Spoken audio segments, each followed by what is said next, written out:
massive hand for Dave Lavery.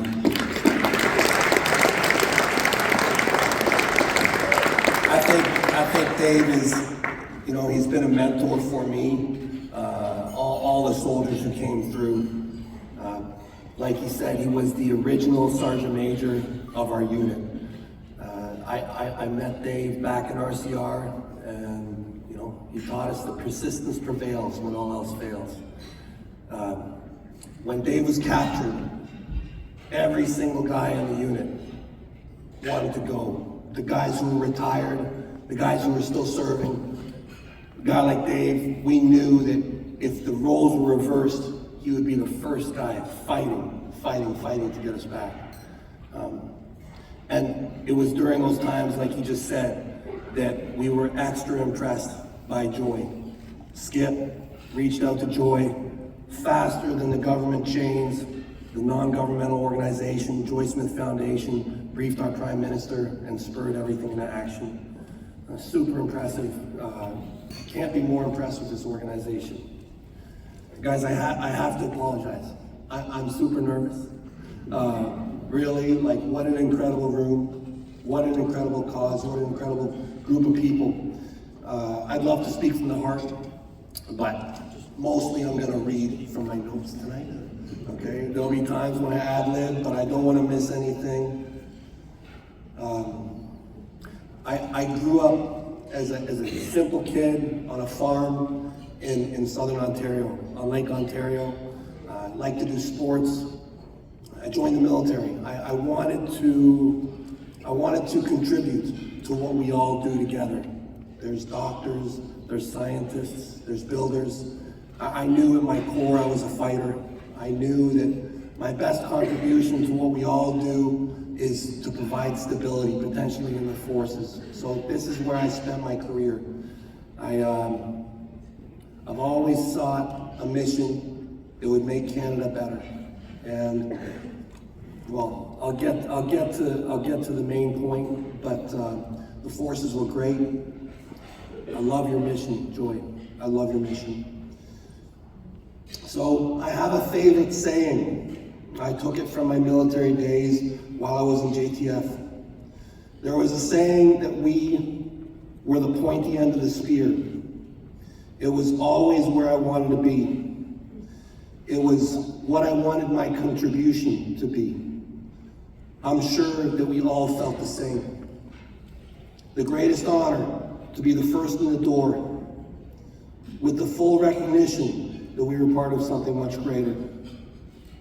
Still today, when I compete on the arm wrestling table, I say, I am your spear.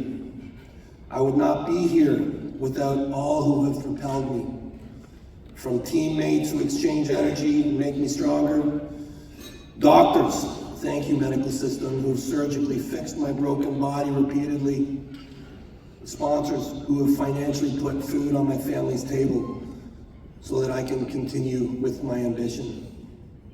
And of course, Jody. Where would I be without you? Probably eating dog food by the river. We're all connected, and we find victory and loss together. Family, community. Together, we go farther. This is the base of everything that we are. The difference that people make in each other's lives can be incredible. We have the ability to save each other, to lift each other up. We multiply each other. Sometimes it's with a donation, sometimes it's with a helping hand, sometimes it's a meal to a family in a dark time, a phone call, giving counsel, giving opportunity. When we realize we are one big thing, we all become so much more. You can be the difference in someone's life. You can empower them to live their best life. I know because I have been helped so much. I'll tell a little story of helping people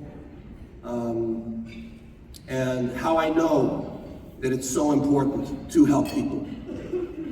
Sometimes in a war zone, experiences can be amplified and the lessons can become very clear.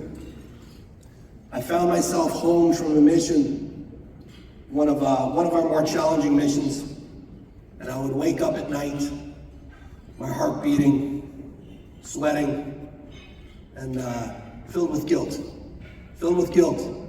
for actions that happened while I was away. It wasn't the violence, it wasn't bloodshed, it was my failure to help a fallen soldier. It was the most traumatizing thing that I experienced on my tours. It was a mission.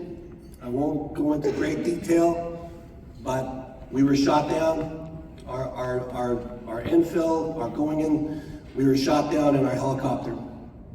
And many of us were wounded. I myself was shot twice, but I was still walking. Everything was still quite functional.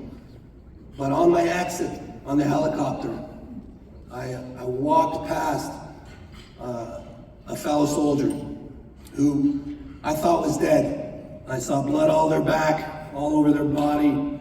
They were slumped over, and I perceived them as being dead. I carried on with the mission. We ended up getting up to the top of the mountain.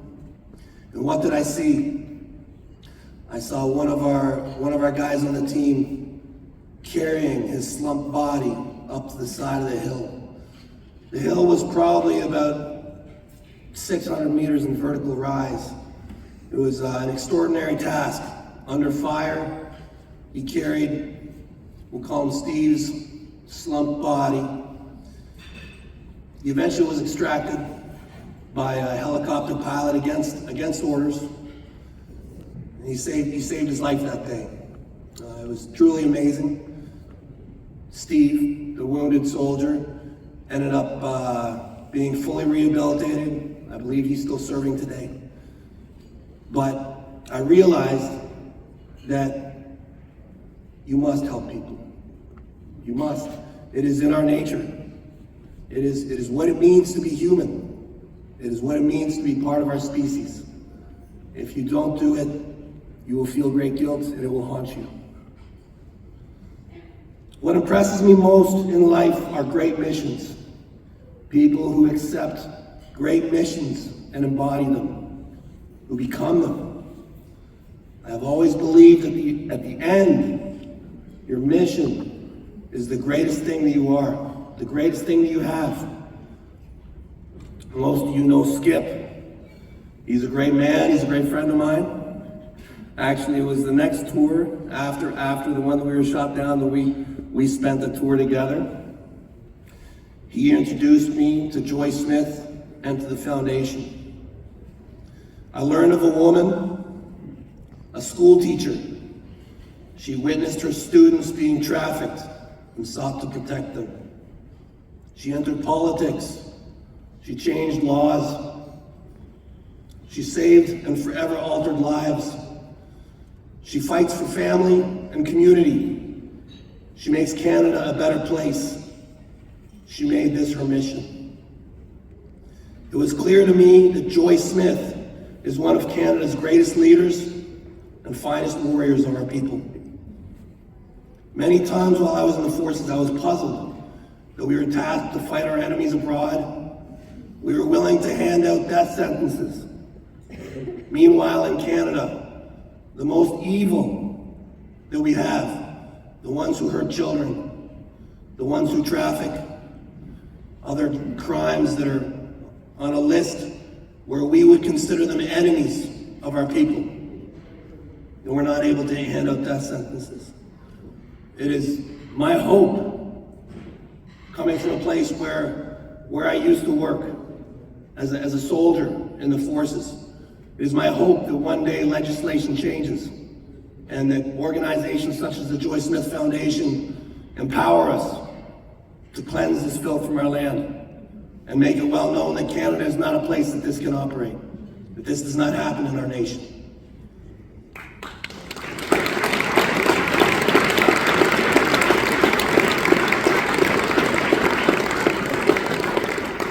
We will remain optimistic. Every cause and mission has a leader. Thank you, Joy, for being the absolute pointy end of this spear. For human trafficking in Canada, we thank you for a lifetime of service to family and community. Thank you for this initiative to build the Joy Smith Center, which will rehabilitate victims of human trafficking. I am sure I speak for all of us when I say we are so grateful for your lifetime of work. Protecting Canadians, I'm sure all of us will continue to run with you on this mission, now and in the future. To be involved in any capacity, to offer any assistance to this cause is a great honor to all of us in this room. Thank you for your time. Thank you to the Joy Smith Foundation for your service to Canadians.